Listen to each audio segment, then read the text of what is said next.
ഉടനെ ആണവ കരാറിലെത്തിയില്ലെങ്കിൽ ഇറാനെ ആക്രമിക്കുമെന്ന് ഭീഷണിപ്പെടുത്തുന്ന അമേരിക്കൻ പ്രസിഡന്റ് ഡൊണാൾഡ് ട്രംപ് ഇപ്പോൾ പറയുന്നത് ഇറാന് നേരെ പരിമിതമായ ആക്രമണം നടത്തുന്ന കാര്യം പരിഗണിക്കുന്നു എന്നാണ്. ഇറാന് പരമാവധി 15 ദിവസത്തെ സമയം അനുവദിച്ചിട്ടുണ്ടെന്നും അതിനിടെ കരാർ ഉണ്ടാക്കിയില്ലെങ്കിൽ ആക്രമിക്കുമെന്നും ട്രംപ് പറഞ്ഞു. ഒന്നുകിൽ കരാർ ഉണ്ടാക്കും, അല്ലെങ്കിൽ ഇറാനെ സംബന്ധിച്ച് ദൗർഭാഗ്യകരമാകും കാര്യങ്ങളെന്നാണ് ട്രംപ് മുന്നറിയിപ്പ് നൽകിയത്. നേരത്തെ ഇറാൻ അർത്ഥവത്തായ ഒരു കരാർ ഉണ്ടാക്കിയില്ലെങ്കിൽ 10 ദിവസത്തിനകം എന്ത് നടക്കുമെന്ന് കാണുമെന്ന് ബോർഡ് ഓഫ് പീസ് സമ്മേളനത്തിലും ട്രംപ് പറഞ്ഞിരുന്നു. ഇപ്പോൾ ട്രംപ് തന്നെ അത് 15 ദിവസം ആക്കിയിട്ടുണ്ട്. ഈ ആഴ്ചയോടെ ഇറാനെ ആക്രമിക്കാൻ സന്നദ്ധമാണെന്ന് അമേരിക്കൻ സൈന്യം വൈറ്റ് ഹൗസിനെ അറിയിച്ചതിനെ തുടർന്ന് പശ്ചിമേഷ്യയിൽ യുദ്ധഭീതി കനത്തിരിക്കുകയാണ്. എന്നാൽ അമേരിക്കൻ സൈനിക നടപടി ഉണ്ടായാൽ പശ്ചിമേഷ്യയിൽ അമേരിക്കയുടെ സൈനിക താവളങ്ങൾ ആക്രമിക്കുമെന്ന് യുഎന്നിലെ ഇറാൻ സ്ഥാനപതി അമീർ സയ്യിദ് ഇറാവാനി പറഞ്ഞു. യുഎൻ സെക്രട്ടറി ജനറലിനും രക്ഷാസമിതി അധ്യക്ഷനും അയച്ച ഒരു കത്തിലാണ് പ്രത്യാക്രമണം നടത്താനുള്ള നിയമപരമായ അവകാശം ഇറാന് ഉണ്ടെന്ന് അദ്ദേഹം പറഞ്ഞത്. ഇറാനെ ആക്രമിക്കാൻ ഇന്ത്യൻ മഹാസമുദ്രത്തിലെ ഡീഗോ ഗാർഷ ഉൾപ്പെടെയുള്ള ബ്രിട്ടന്റെ താവളങ്ങൾ അമേരിക്കയ്ക്ക് വേണ്ടി വന്നേക്കുമെന്ന ട്രംപിന്റെ സാമൂഹിക മാധ്യമ പോസ്റ്റും ആ കത്തിൽ പരാമർശിക്കുന്നുണ്ട്. അമേരിക്കൻ പ്രസിഡന്റിന്റെ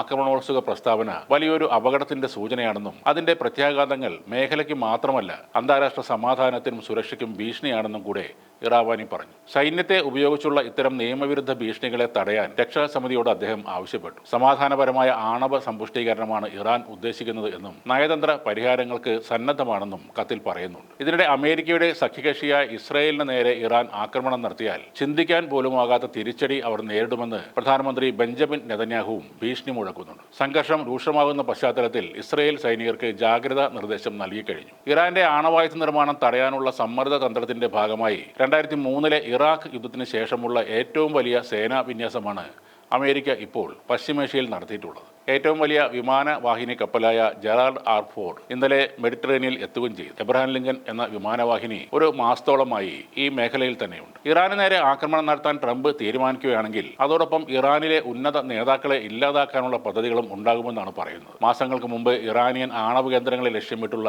മണിക്കൂറുകൾ നീണ്ട ബോംബാക്രമണങ്ങളെ അപേക്ഷിച്ച് ഇത്തവണത്തെ ആക്രമണം വളരെ വലിയ തോതിലായിരിക്കുമെന്നും CNN റിപ്പോർട്ട് ചെയ്തു. ഇറാനുമായി നയതന്ത്ര ചർച്ചയിൽ ഏർപ്പെട്ട പ്രാദേശിക നയതന്ത്രജ്ഞർ പറയുന്നത് ഈ ആക്രമണം അത്ര പെട്ടെന്നൊന്നും ഉണ്ടാകില്ല എന്നാണ്. ഇതുവരെ ട്രംപ് ഏതെങ്കിലും പ്രത്യേക സൈനിക നടപടിക്ക് ഉത്തരവിട്ടിട്ടില്ല എന്നും സൂചനയുണ്ട്. വൈറ്റ് ഹൗസ് ഉദ്യോഗസ്ഥർ പറയുന്നത് അദ്ദേഹം നയതന്ത്ര പരിഹാരത്തിനാണ് ഇപ്പോഴും മുൻഗണന നൽകുന്നത് എന്നാണ്. എന്നാൽ അമേരിക്കൻ പ്രസിഡന്റിന്റെ എല്ലാ ആവശ്യകതകളും നിറവേറ്റുന്ന ഒരു ഉടമ്പടിയിലെത്താനുള്ള സാധ്യത കുറഞ്ഞു വരുന്നു എന്ന് തന്നെയാണ് റിപ്പോർട്ടുകൾ. യുറേനിയം സമ്പുഷ്ടീകരണം പൂർണ്ണമായും ഉപേക്ഷിക്കുന്നത് പോലുള്ള ആവശ്യങ്ങളെ ഇറാൻ വീണ്ടും തള്ളിക്കളയുകയാണ്. ആണവ പദ്ധതികൾ ഉപേക്ഷിച്ചാൽ അധികം താമസിയാതെ ഇസ്രയേലും അമേരിക്കയും ചേർന്ന് തങ്ങൾക്കെതിരെ ആക്രമണം നടത്തുമെന്നാണ് ഇറാന്റെ കണക്കുകൂട്ടൽ. മറ്റുള്ള രാജ്യങ്ങൾക്ക് നേരെ അമേരിക്ക നേരത്തെയും പ്രയോഗിച്ച ആയുധങ്ങൾ ഇല്ലാതാക്കിയ ശേഷമുള്ള ആക്രമണം എന്ന തന്ത്രം ഇറാന്റെ മുന്നിൽ വിലപ്പോവാൻ സാധ്യതയില്ല. തങ്ങളുടെ ചുറ്റുപാടും അമേരിക്കയുടെ സഖ്യരാജ്യങ്ങൾ ആണെന്നതാണ് ഇറാന് അനുകൂലമായ മറ്റൊരു ഘടകം. ഈ രാജ്യങ്ങളെല്ലാം തന്നെ ഇറാന്റെ മിസൈൽ പരിധിക്ക് ഉള്ളിൽ ആണെന്നുള്ളതും വളരെ ശ്രദ്ധേയമാണ്.